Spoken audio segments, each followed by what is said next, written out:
The salt water burned Jessica Martinez's eyes as she struggled to keep her head above the churning waves.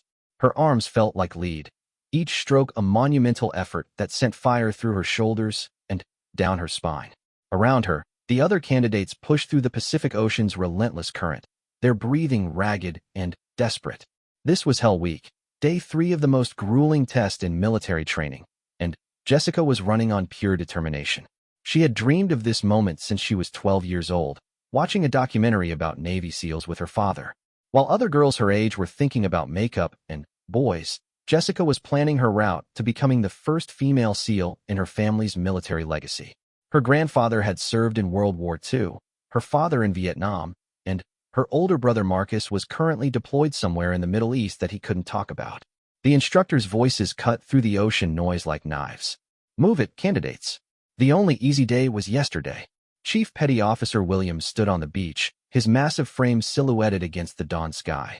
His voice carried across the water with the authority of someone who had survived 3 combat deployments and more training exercises than most people could imagine. Jessica's lungs burned as she fought against a particularly strong wave. The woman next to her, Sarah Chun, was struggling even more. Sarah had been the star of their previous training phase, excelling in weapons handling and tactical planning. But the physical demands of Hell Week were pushing everyone beyond their limits. Jessica could see the desperation in Sarah's eyes as she fought to keep pace with the group. Behind them, the sound of a boat engine grew louder. Instructor Rodriguez was following the swimming candidates in a small motorboat, watching for anyone who might need to be pulled from the water. His presence was both reassuring and terrifying. Rescue meant safety, but it also meant the end of your SEAL dreams. The beach seemed impossibly far away. Jessica's stroke technique, which had been flawless during pool training, was now reduced to a survival crawl. Each breath was a struggle, each movement a victory against her body's desperate desire to quit. She could taste blood in her mouth from the salt water and exertion. "Stay with me, Chun," Jessica gasped during a brief moment when they were close enough to talk. "We're almost there." Sarah's response was barely audible. "I don't think I can make it." The words hit Jessica like a physical blow. Sarah wasn't just her fellow candidate.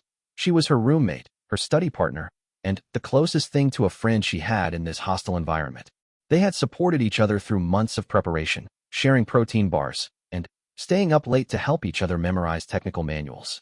Jessica made a decision that would later seem small but would ripple through their entire unit. Instead of focusing solely on her own performance, she adjusted her position in the water to stay closer to Sarah. When Sarah's stroke faltered, Jessica would splash encouragement.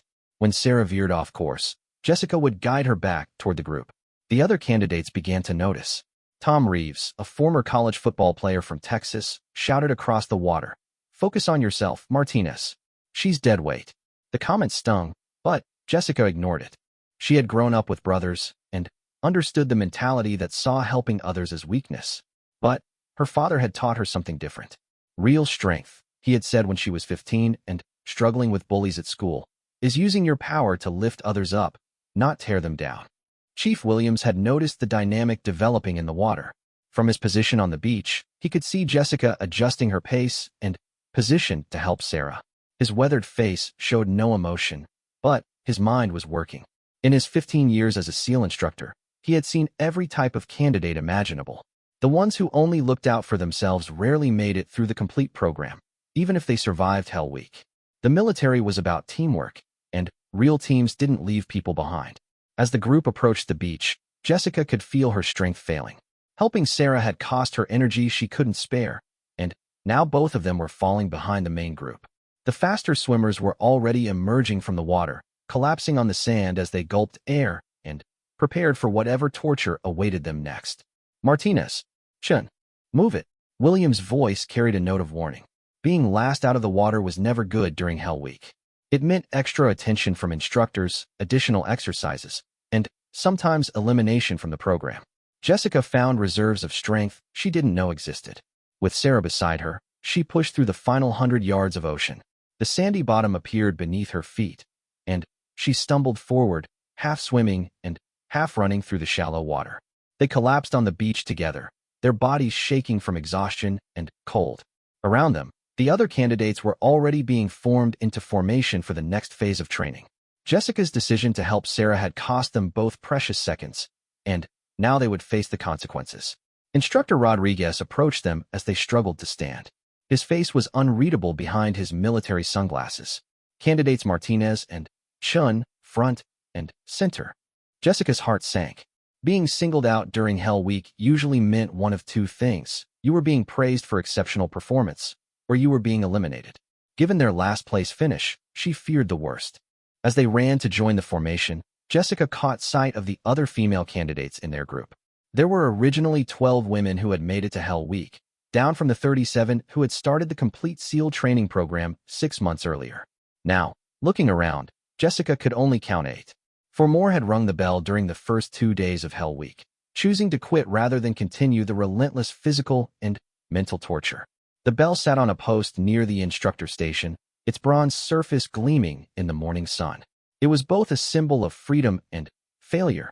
3 rings meant the end of your suffering, but also the end of your dream. Jessica had stared at that bell during her darkest moments over the past 3 days, imagining how easy it would be to walk over and in the pain. But she hadn't rung it, and neither had Sarah. Despite their struggles in the water, they were still here, still fighting for their chance to become SEALs. Chief Williams began addressing the formation. His voice was calm, but everyone knew that meant nothing. Williams could deliver devastating news in the same tone he used to order lunch. "Today we're going to test your ability to work as a team under extreme stress," he announced. "You'll be divided into boat crews of 7. Each crew will carry a 200-pound inflatable boat over a 5-mile course that includes sand dunes, rocky terrain, and water obstacles." Jessica felt a mix of relief and anxiety. Team exercises meant they would be judged as a group rather than individually. It also meant that weaker members could drag down the entire crew. Williams continued, "Boat crews will be selected by your instructors based on your performance over the past 3 days. The crew that finishes last will spend the night doing extra conditioning while the others rest." The instructors began calling out names, forming the boat crews. Jessica listened anxiously, hoping she and Sarah would be placed together. Their partnership in the water had been noticed, but she wasn't sure if the instructors saw it as a strength or weakness. "Crew 3, Williams called out. Martinez, Chun, Reeves, Johnson, Williams, Patterson, and Brooks. Jessica's heart both lifted and sank. She was with Sarah, which was good, but Tom Reeves was also in their crew. His earlier comment about Sarah being dead weight suggested he wouldn't be supportive of Jessica's helping attitude. As they gathered around their assigned boat, the dynamics became immediately clear. Reeves positioned himself as the unofficial leader, his football background giving him confidence in organizing group physical activities. David Johnson, a quiet former Marine, seemed content to follow orders. Kevin Williams, who shared a last name with the chief, but no relation, was known for his technical skills, but questionable physical stamina. Sarah Patterson was one of the strongest overall candidates, male or female, and her presence in their crew was encouraging. Mike Brooks was an unknown quantity. He kept to himself and rarely spoke, but his performance had been consistently solid. The boat itself was an intimidating presence, made of heavy-duty rubber and designed to carry a full SEAL team plus equipment. It was an awkward, unwieldy monster when not in water. The 200-pound weight didn't sound like much divided among 7 people, but Jessica knew from previous exercises that carrying an awkward load over distance was completely different from lifting weights in a gym. "Listen up," Reeves said as they examined their boat. "We need to establish a carrying rotation and stick to it. No one gets to ride for free." His eyes lingered on Sarah Chun and Kevin Williams, the 2 smallest members of their crew. Jessica felt her jaw tighten. The implication was clear. Some team members were more valuable than others. "We're all here for the same reason," Jessica said quietly. "Everyone pulls their weight." Reeves turned to face her. "Your weight, maybe. But some people's weight isn't worth much." The comment hung in the air like a challenge. Jessica could feel the tension building within their group before they had even started the exercise. This was exactly what the instructors wanted: stress, conflict, and the opportunity to see how candidates handled both. Chief Williams appeared beside their boat crew. "Problems already, Crew 3? "No problems, Chief," Reeves answered quickly. "Just organizing our approach." Williams nodded slowly. "Good. Because this exercise isn't just about physical strength. It's about leadership, teamwork, and adaptability. The crew that works best together will finish first, regardless of individual capabilities." He paused, making eye contact with each crew member. Your 5-mile course includes 3 checkpoints. At each checkpoint, you'll receive new instructions that will test different aspects of your teamwork. The only rule is that all 7 crew members must finish together. Anyone who falls behind gets left behind, and their entire crew is disqualified. Jessica felt the weight of responsibility settle on her shoulders. Her decision to help Sarah in the water had been instinctive, but now she was part of a team where individual struggles could doom everyone. She looked around at her crew mates, trying to gauge their commitment to the group versus their personal ambition. The starting horn sounded, and 7 boat crews began their grueling journey across Camp Pendleton's most challenging terrain. Crew 3 lifted their boat with grunts and groans, quickly discovering that 200 pounds felt much heavier when distributed across an awkward rubber surface. Within the first 100 yards, their crew's dynamics became painfully clear. Reeves and Patterson, the 2 strongest members, took positions at the front corners of the boat. Johnson and Brooks positioned themselves at the back corners. This left Jessica, Sarah, and Kevin to support the middle sections, arguably the most difficult positions because they couldn't get proper leverage. "This isn't working," Sarah gasped after they had traveled only a quarter mile. The boat kept shifting on their shoulders, and the uneven distribution of strength was causing the entire crew to move in an awkward, energy-wasting pattern. "Suck it up," Reeves replied without looking back. "We're not stopping for adjustments." Jessica could see the problem developing. Reeves was thinking like a football captain, expecting everyone to simply execute his plan without question. But SEAL operations required flexibility and constant adaptation. The rigid hierarchy that worked on a football field could be deadly in combat. As they climbed their first sand dune, the boat began to slide backward on their shoulders. Kevin Williams stumbled, nearly dropping his section completely. The near disaster caused the entire crew to stop and regroup. "We need to reorganize," Jessica said firmly. "This formation isn't working." Reeves spun around, his face red with exertion and frustration. "What we need is for everyone to carry their share instead of making excuses." "I'm not making excuses," Jessica replied, her voice steady despite her exhaustion. "I'm trying to solve a problem that's slowing us down." Around them, other boat crews were passing by. Crew 5, led by Maria Santos, had developed a rotating system that kept their strongest members in the most demanding positions while giving their smaller members strategic breaks. They were moving efficiently up the sand dune while Crew 3 stood arguing. Chief Williams appeared at the top of the dune, watching the various crews struggle with the climb. His attention focused on Crew 3, and Jessica knew that standing still while other crews passed was exactly the kind of failure that got noticed during Hell Week. "Move it, Crew 3, Williams shouted. "The enemy doesn't wait for you to work out your personal issues." The rebuke stung, but it also galvanized the crew. They lifted the boat again and resumed their awkward climb up the sand dune. Jessica gritted her teeth and pushed harder, feeling her shoulders burn as the boat's weight seemed to increase with each step. At the top of the dune, they reached their first checkpoint. Instructor Rodriguez was waiting with an envelope containing their next challenge. "Crew 3, he announced as they set down their boat. "Your next objective is to carry your boat through the obstacle course while one crew member is blindfolded and another crew member cannot use their hands." Jessica's heart sank. The obstacle course was challenging enough under normal circumstances. Adding those restrictions would require incredible teamwork and communication.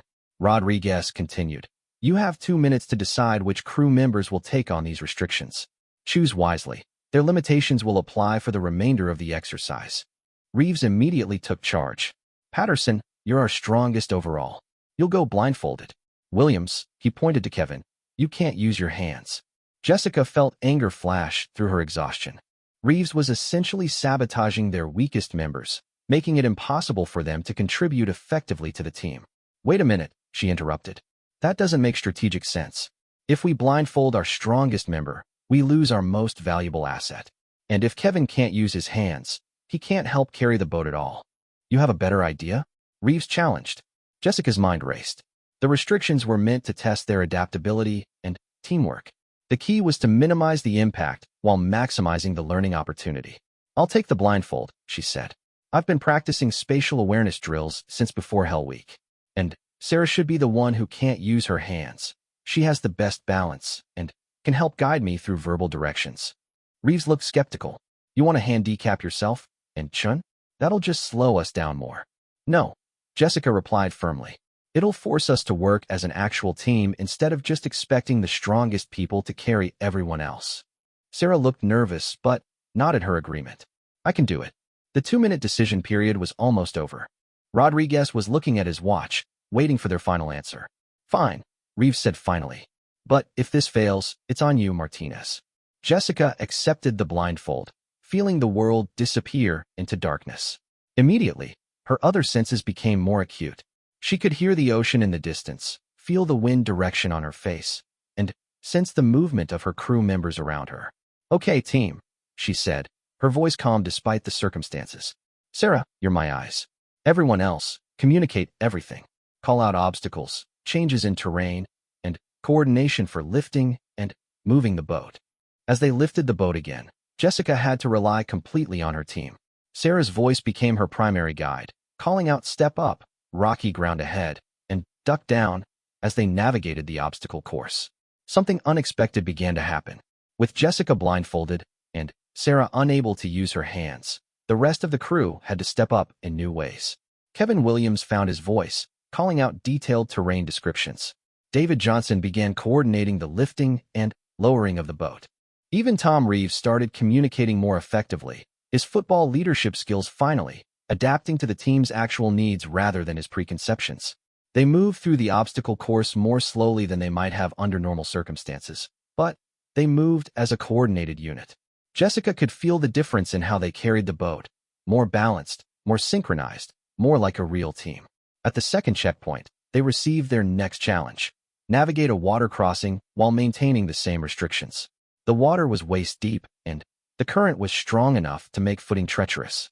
This is where we're going to fall apart, Kevin Williams muttered. No, Jessica said firmly, her blindfold still in place. This is where we prove what we're made of. The water crossing became a ballet of communication and trust. Sarah described every stone, every change in depth, every shift in the current.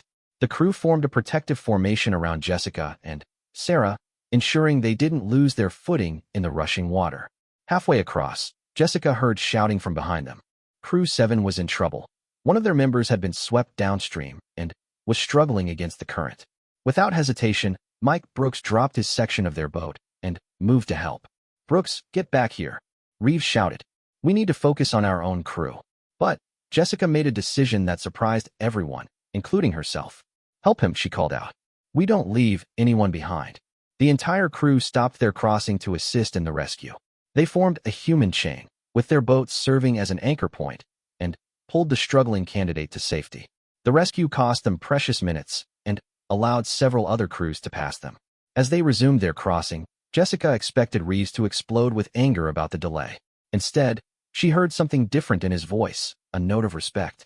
That was the right call, Martinez, he said quietly. They emerged from the water crossing as the sun reached its peak, beating down mercilessly on the candidates. Jessica's blindfold was soaked, making her world even darker, but she could feel her crew's confidence growing with each obstacle they overcome together. At the third and final checkpoint, Instructor Rodriguez was waiting with their ultimate challenge. Crew 3, he announced. Your final objective is to carry your boat to the finish line while maintaining your current restrictions. However, there's one additional element. Each crew member must contribute a piece of intelligence to solve a tactical problem before you're allowed to complete the course. He handed them a scenario, a hostage situation in a multi-story building with limited entry points and unknown enemy strength. You have 15 minutes to develop a complete assault plan using only the intelligence that each crew member can provide. Remember, one of you is blindfolded, one cannot use hands, and all of you are exhausted from carrying a 200-pound boat for 5 miles. Jessica felt the weight of leadership settling on her shoulders. With her blindfold still in place, she couldn't read maps or diagrams.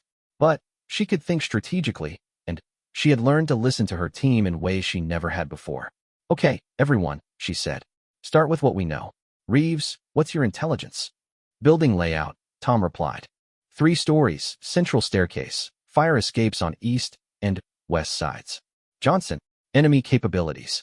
Unknown number, but radio chatter suggests at least 6 combatants with automatic weapons. One by one, each crew member contributed their piece of the puzzle. Jessica found herself naturally coordinating the information, asking questions, and building a comprehensive picture of the situation despite her inability to see. When it came time for her own intelligence contribution, she realized that her experience as the blindfolded team member had given her a unique perspective. Sensory intelligence, she said. Sound carries differently in multi-story buildings. We can use audio cues to track enemy movement and coordinate our assault timing without visual confirmation. The plan they developed was sophisticated and thorough. More importantly, it incorporated insights from every team member, including those who had been struggling earlier in the exercise. As they lifted their boat for the final push to the finish line, Jessica felt something she hadn't experienced since the beginning of Hell Week: genuine optimism. Not just about completing this particular exercise, but about her future as a SEAL. The finish line appeared ahead of them, marked by a simple banner stretched between two poles. Chief Williams stood beside it, his stopwatch in hand. Around him, the crews that had already finished were collapsed on the ground, their boats beside them like beached whales. Crew 3 crossed the finish line in 4th place out of 7 crews. Not the best, but far from the worst. As they set down their boat, Jessica finally removed her blindfold and blinked in the bright sunlight. The world looked different somehow.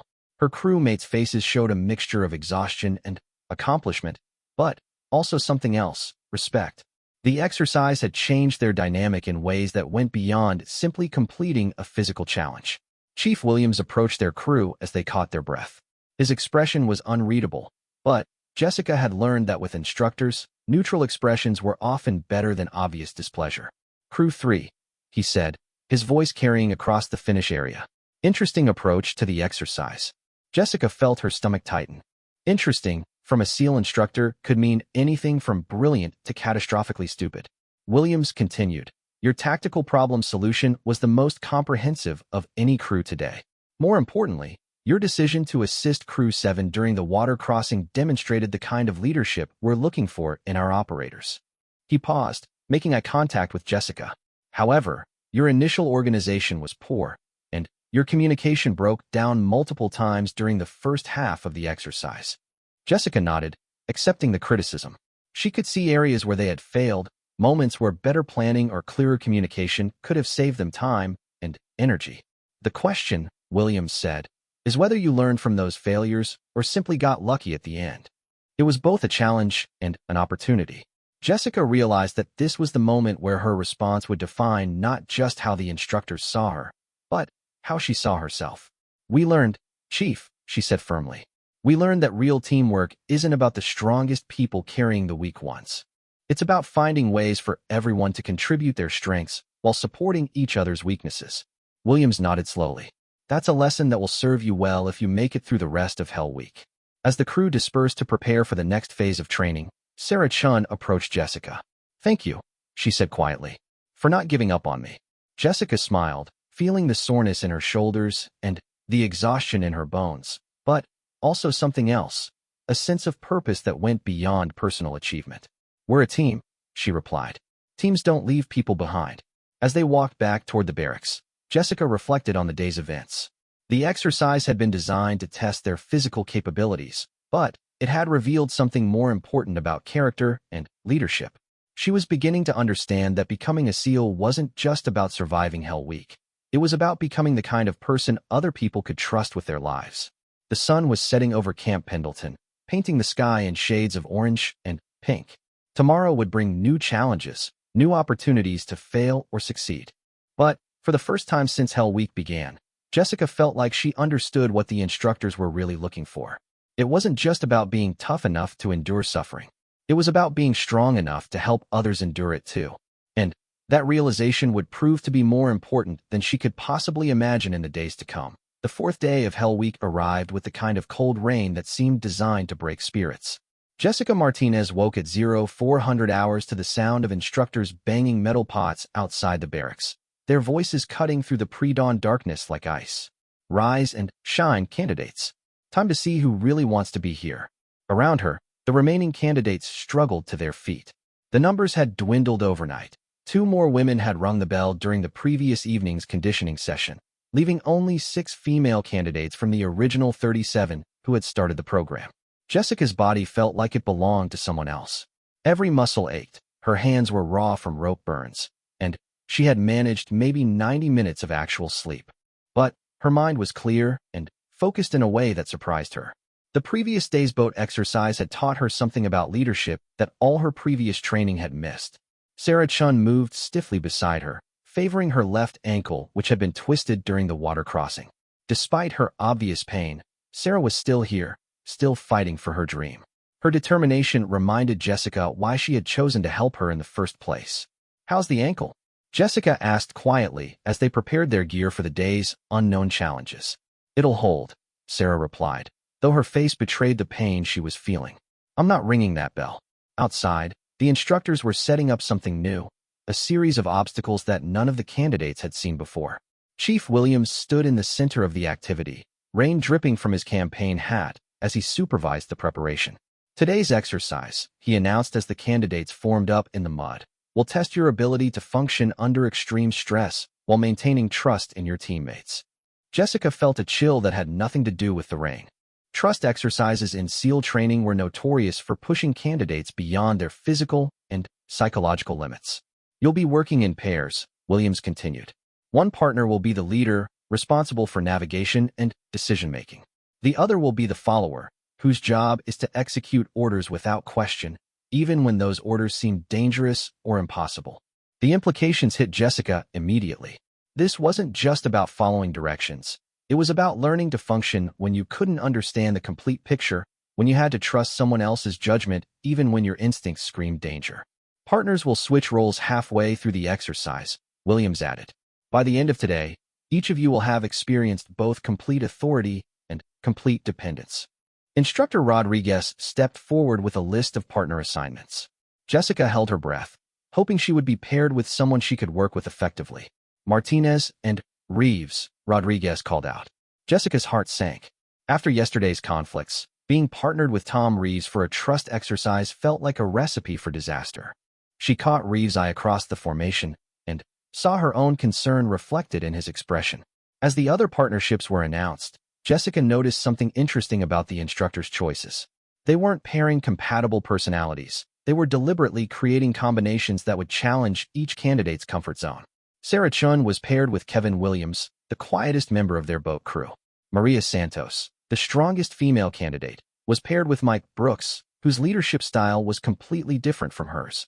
"The exercise begins with a 2-mile navigation course through terrain you haven't seen before," Williams explained. "The leader will have a map and compass.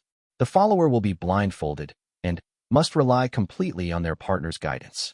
Jessica felt her stomach tighten.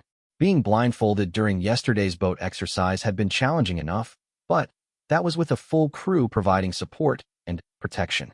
This would be just her and Reeves, alone in unfamiliar territory. After completing the navigation course, you'll face 3 trust stations. At each station, the follower must perform a task that requires complete faith in their partner's instructions. Failure to follow instructions exactly, or any hesitation that indicates lack of trust, results in immediate dismissal from the program. The threat was clear and absolute. This wasn't just about completing physical challenges. It was about demonstrating the kind of unquestioning trust that combat operations demanded. Williams looked across the formation, his eyes stopping on each candidate. "Some of you are wondering if you can trust your partner with your life. That's the wrong question. The question is whether you can trust yourself to be worthy of someone else's trust." Jessica understood the distinction immediately. This exercise wasn't really about trusting others. It was about becoming the kind of person others could trust. It was about developing the competence, judgment, and character that made trust possible. "Martinez and Reeves, you're up first," Rodriguez called. As they approached the starting line, Reeves pulled Jessica aside. His usual bravado was replaced by something more serious. "Look," he said quietly, "I know we've had our differences, but I want you to know that I'll get you through this safely." Jessica studied his face, looking for any sign of insincerity. What she saw instead was a kind of gravity she hadn't noticed before.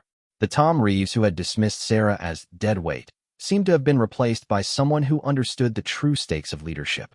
"I believe you," she said, and realized she meant it. The navigation course began in a wooded area Jessica had never seen before. As soon as the blindfold went over her eyes, the world became a different place. Every sound was magnified. The crunch of leaves under their feet, the distant sound of other candidates moving through the forest, the steady rhythm of Reeves breathing beside her. "Okay, Martinez," Reeves said, his voice steady and calm. We're going to start walking straight ahead.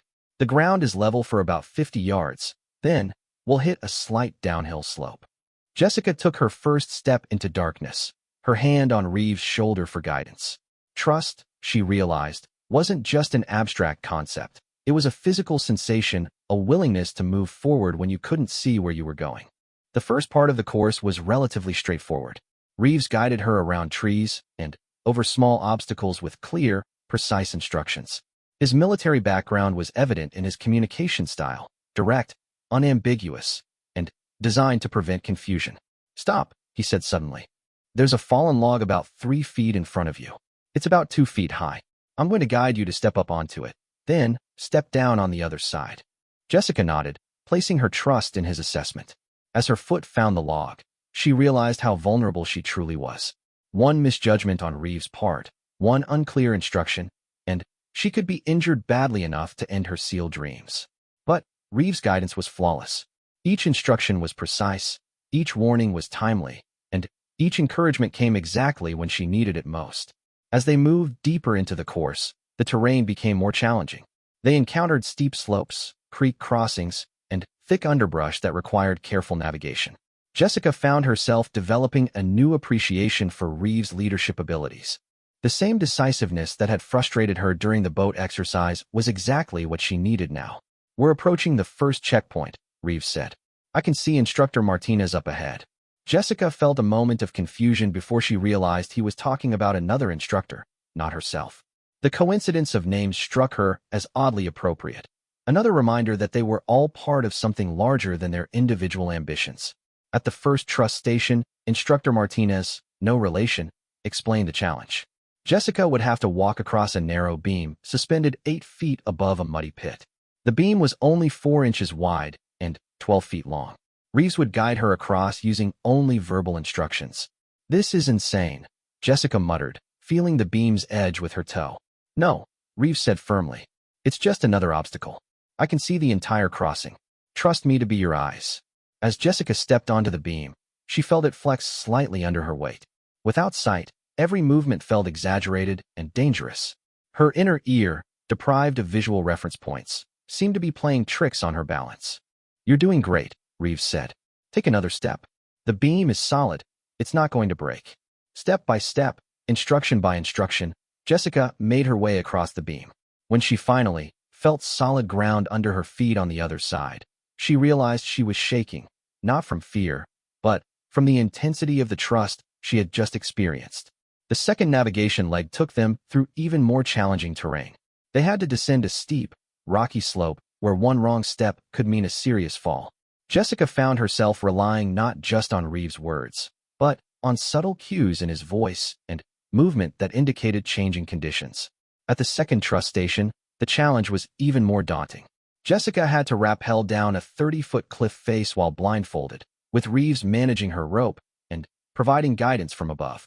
As she backed toward the edge of the cliff, every instinct screamed at her to stop. Her body rebelled against the idea of stepping backward into empty space while unable to see. I've got you, Reeves called down to her. Your rope is secure, your harness is properly attached, and I'm not going to let you fall.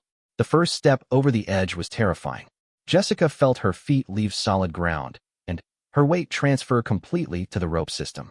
But Reeves' instructions were perfect: when to push off from the rock face, how fast to descend, when to prepare for the landing. When her feet touched the ground at the bottom of the cliff, Jessica felt a rush of accomplishment that was different from any physical achievement she had experienced before. This wasn't about her own strength or skill. It was about her ability to trust and be trusted. The final navigation leg brought them to the third trust station, where the roles would reverse. Jessica would remove her blindfold and become the leader, while Reeves would have to trust her judgment and guidance. As Jessica's eyes adjusted to the daylight, she got her first look at the course they had just completed. The terrain was even more challenging than she had imagined: steep drops, narrow passages, and obstacles that would have been intimidating even with full vision. How did you get me through all that? She asked Reeves, amazed at the complexity of what they had accomplished together. Same way you're going to get me through the next part, he replied, accepting his blindfold. One step at a time, with clear communication and absolute commitment. The final trust station was the most challenging yet. Reeves, now blindfolded, had to navigate a complex obstacle course that included climbing walls, crawling through tunnels, and traversing unstable surfaces. Jessica would guide him through each obstacle using only verbal instructions. As she studied the course, Jessica realized this was her chance to demonstrate the leadership lessons she had learned. Like Reeves, she needed to be decisive, clear, and completely focused on her partner's safety. "Okay, Tom," she said, settling into her role as leader. "We're starting with a climbing wall. It's about 12 feet high with handholds every 18 inches. I'm going to guide your hands to each hold and tell you where to put your feet." The climbing portion went smoothly. Jessica found that her experience being blindfolded earlier had given her insight into what kind of information was most helpful. She didn't just tell Reeves where to go. She described what he would feel, what to expect, and how to prepare for each transition. The tunnel crawl was more challenging. The passage was narrow and required Reeves to navigate several turns while unable to see. Jessica had to position herself where she could see his entire route while staying close enough for effective communication. "You're doing great," she called to him as he worked his way through a particularly tight section. "About 3 more feet, and you'll feel the tunnel start to widen." The final obstacle was a balance beam similar to the one Jessica had crossed earlier, but this one was positioned over water instead of mud.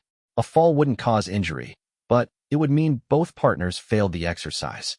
As Reeves stepped onto the beam, Jessica realized that guiding someone else across was actually more stressful than crossing blindfolded herself. When she was the one taking the risk, she had some control over the situation.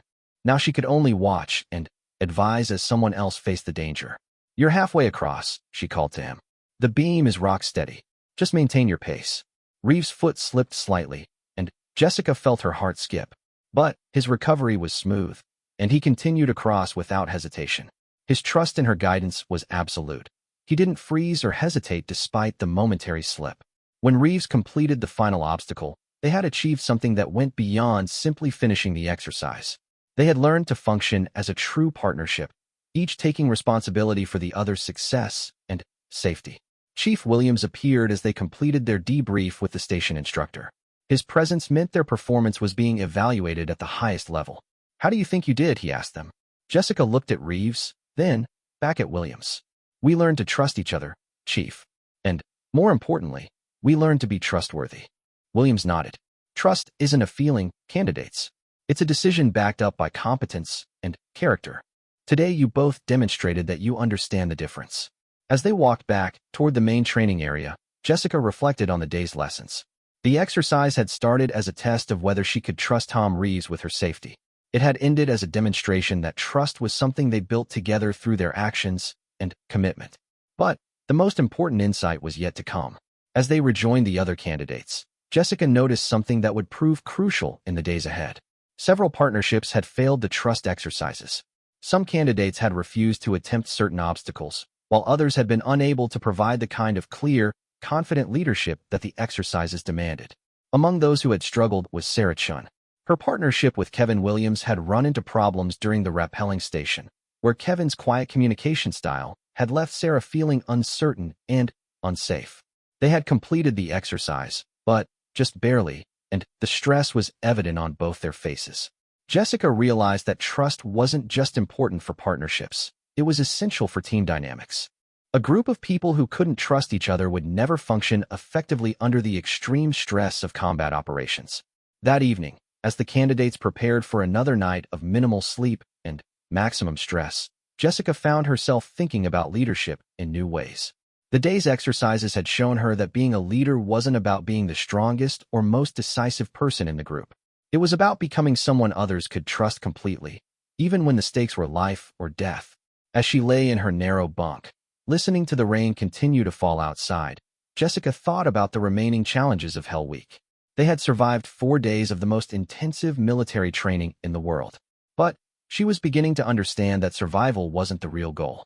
The real goal was transformation, becoming the kind of person who could be trusted with the lives of others, and who could trust others with their own life in return. It was about building the foundation for the kind of teamwork that made impossible missions possible. Tomorrow would bring new challenges, new opportunities to build or break trust. But tonight, Jessica felt something she hadn't experienced since Hell Week began. Confidence not just in her own abilities, but in her growing understanding of what it really meant to be part of an elite team. The rain continued to fall, washing away the mud and sweat of another day's trials. But it couldn't wash away the lessons learned or the bonds formed through shared hardship and mutual trust. Those would prove to be more durable than any physical obstacle they had overcome. As she finally drifted off to sleep, Jessica's last conscious thought was about the moment earlier that day when she had guided Tom Reeves across the balance beam over water. For those few minutes, she had been completely responsible for another person's success and safety. The weight of that responsibility had been enormous, but so had the satisfaction of proving herself worthy of it. That feeling would stay with her through everything that followed, a reminder that true strength came not from what you could accomplish alone, but from what you could accomplish when others trusted you completely. And, in the world of Navy SEALs, that trust would literally mean the difference between life and death. The 5th day of Hell Week began before sunrise with an announcement that sent shivers through the remaining candidates.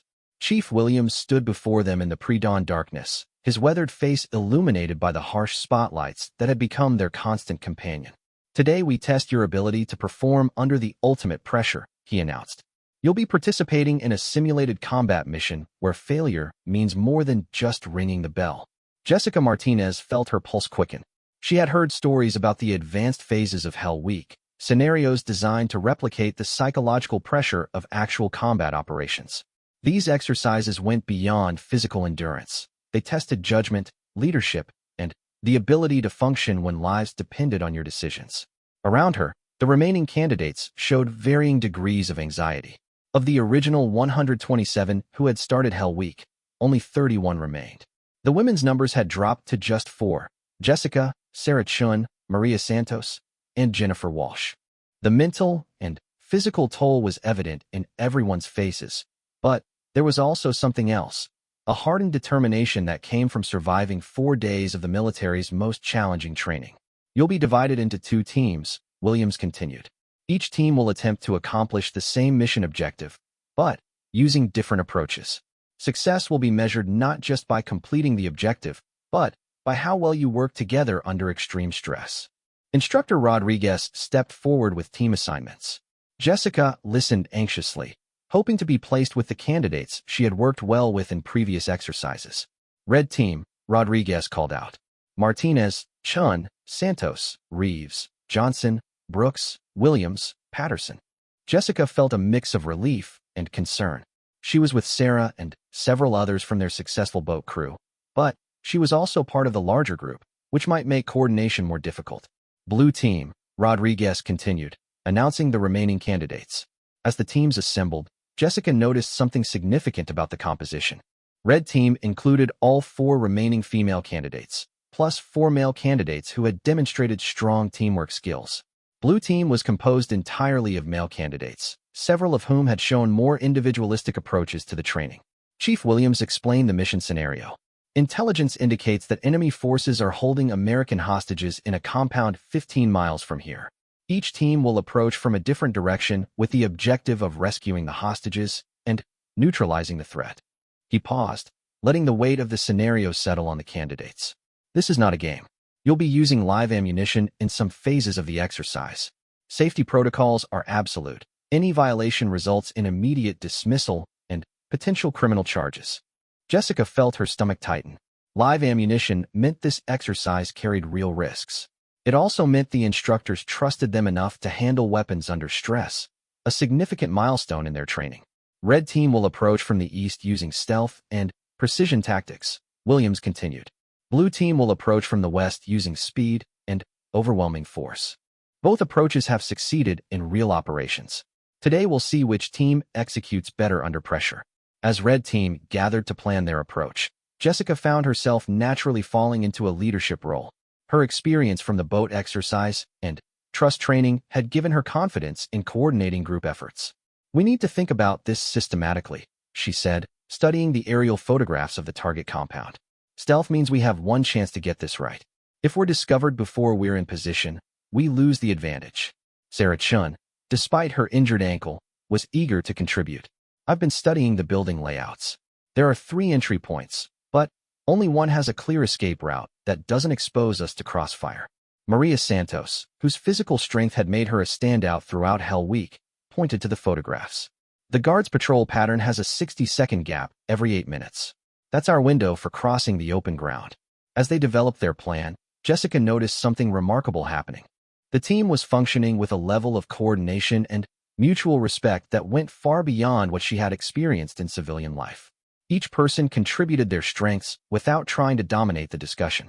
Tom Reeves, whose leadership style had evolved significantly since their first boat exercise, took responsibility for coordinating the assault phase. Once we're inside, we need clear communication and absolute trust in each other's assignments. No freelancing, no heroics. Jennifer Walsh, the quiet candidate who rarely spoke during group discussions, surprised everyone with her tactical insight. The hostages will be in the central room based on these photos. But we need to consider that they might be moved as a defensive measure. We should have contingency plans for multiple locations. As they finalized their approach, Instructor Rodriguez appeared with their equipment assignment. Along with standard combat gear, each team member received a paintball weapon that would simulate live fire during the exercise. The paintball system is connected to sensors that will record every shot, Rodriguez explained. Hit the wrong target, and you've just killed a hostage. Miss an enemy target, and you've endangered your team. The computer system will track every decision and its consequences. Jessica realized this was psychological warfare at its finest. The pressure to perform perfectly, combined with the knowledge that mistakes would be permanently recorded, was designed to replicate the stress of actual combat. As Red Team moved out toward their insertion point, Jessica felt the weight of leadership settling on her shoulders. She hadn't been formally designated as team leader, but the others were naturally looking to her for coordination and decision-making. The 15-mile approach march was conducted in complete darkness, with only night vision equipment to guide them. Jessica found herself at the front of the formation, navigating by compass and using hand signals to communicate with the team. The terrain was deliberately challenging: rocky hills, dense vegetation, and several stream crossings that required careful coordination to avoid detection. Jessica's experience from earlier trust exercises proved invaluable as she guided the team through obstacles they couldn't fully see. "Hold," she whispered as they approached a ridge line that overlooked the target compound. Below them, the building complex was illuminated by spotlights, with guards visible at several positions. Through her night vision scope, Jessica could see Blue Team approaching from the opposite direction. Their movement was faster and more direct, but also more visible. The contrast between the two approaches was stark: stealth versus speed, precision versus power. "Guards are exactly where the intelligence photos showed," Sarah whispered into her radio. "Patrol pattern is consistent with our timing estimates." Jessica felt the familiar sensation of absolute responsibility that had become her constant companion during Hell Week. Every decision she made would affect not just her own success, but the safety and success of 7 other people. "Final equipment check," she whispered. Each team member confirmed their weapons, communication gear, and emergency medical supplies. In a real operation, this would be their last chance to identify and fix problems before lives were at stake. The 60-second window in the guard patrol pattern appeared exactly as Maria had predicted.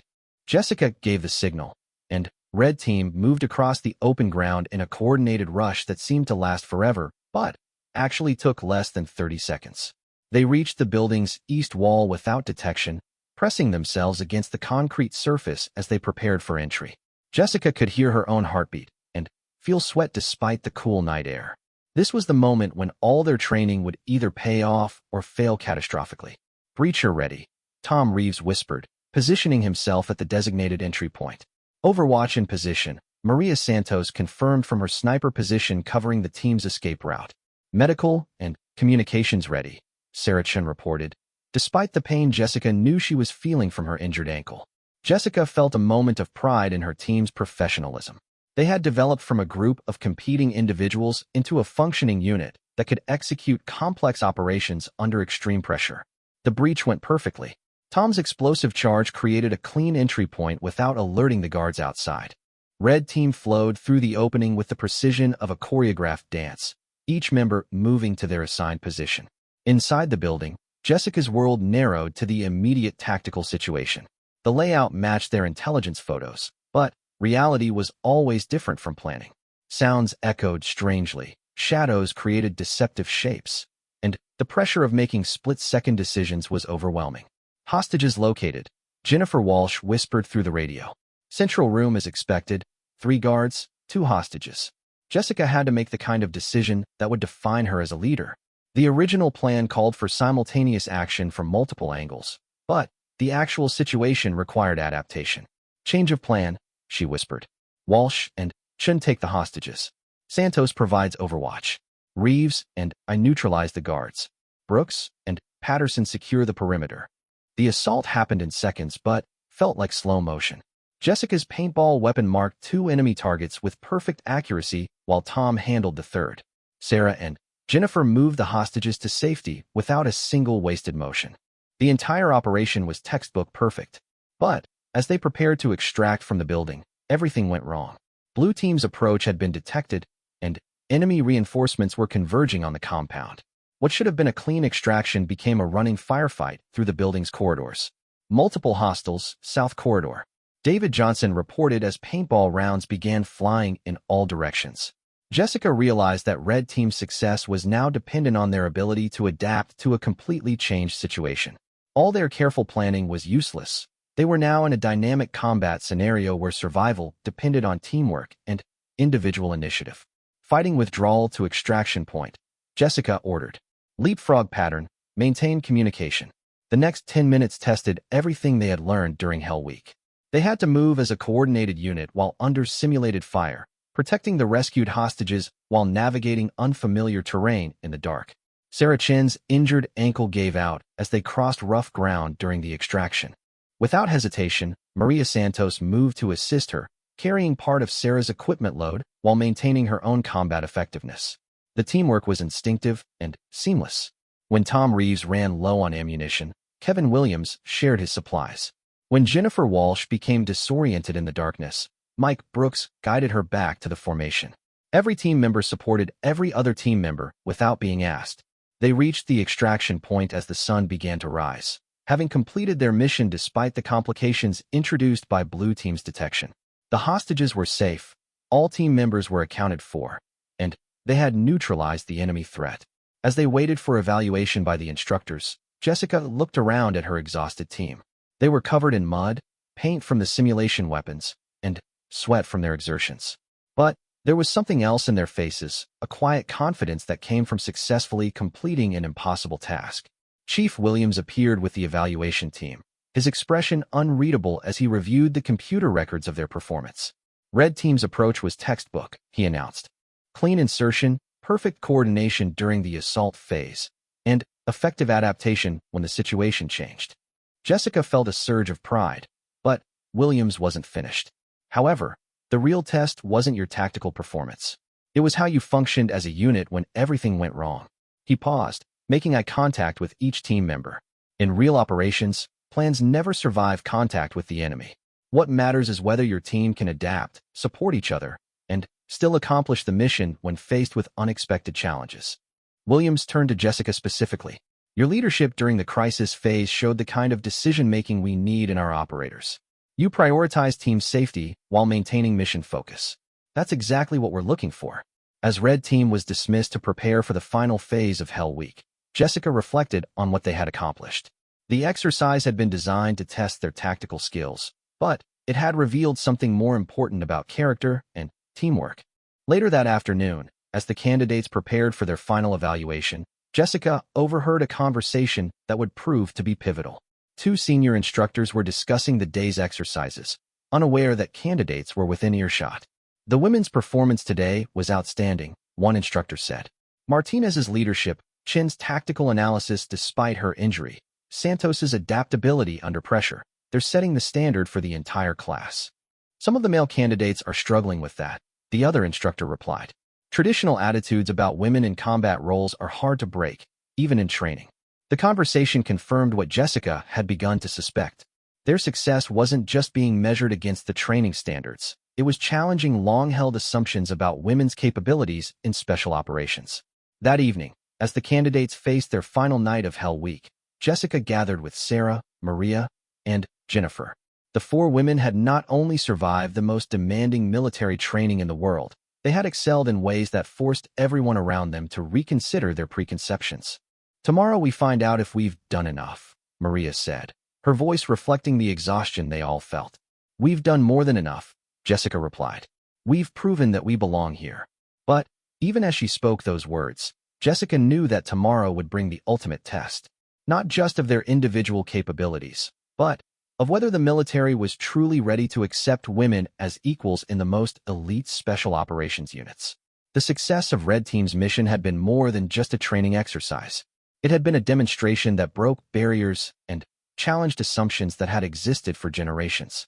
Whether that would be enough to change institutional attitudes remained to be seen. As they prepared for their final night of Hell Week, Jessica felt a sense of anticipation rather than anxiety.